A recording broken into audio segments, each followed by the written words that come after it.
Hi everyone, అందరూ ఎలా ఉన్నారు? బాగున్నారా? ఇక్కడ జాయిన్ చూసారా ఎలా క్యూట్గా ఉన్నాడో? అలాంటి జాయిన్ ఇలా గుండులో చూపించామన్నమాట. ఏంటంటే జాయ్కి చాలా అంటే చాలా జుట్టు పెరిగిపోయింది. అది కట్ చేస్తే తప్ప మాకు అర్థం కాలేదు ఎంత జుట్టు ఉందా జాయ్ గుండు మీద జుట్టు తనకి అనిపించింది అనమాట. ఏంటంటే కటింగ్ షాప్ వాళ్ళని అడిగాము కటింగ్ చేపిద్దామని. అతను ఏమన్నాడంటే 3-4 ఇయర్స్ వరకు పిల్లలు కటింగ్కి అసలు ఆగరట. సో వాళ్ళు గుండె చేపిమని చెప్పారు. సో అక్కడ చేపించడం ఎందుకని చెప్పేసి ఈరోజు ఎలా చర్చికి వస్తాం కాబట్టి చర్చిలో దేవుడి దగ్గర చేపిద్దాము అన్నట్టు వచ్చామన్నమాట. ఇక్కడ గుండు చేపిస్తున్నాం.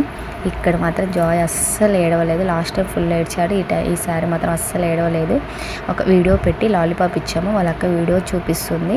నేనేమో లాలీపాప్తో వాడికి అది ఇది అని చెప్పేసి వాళ్ళు మేనేజ్ చేసుకుంటూ వచ్చానమాట. ఈరోజు చర్చిలో ఎందుకో ఏమో కానీ చాలా అంటే చాలా క్రౌడ్ ఉంది. సండే ఎఫెక్టో ఏమో తెలియదు కానీ చాలా క్రౌడ్ ఉంది. పెద్దవాళ్ళు చిన్నపిల్లలు చాలామంది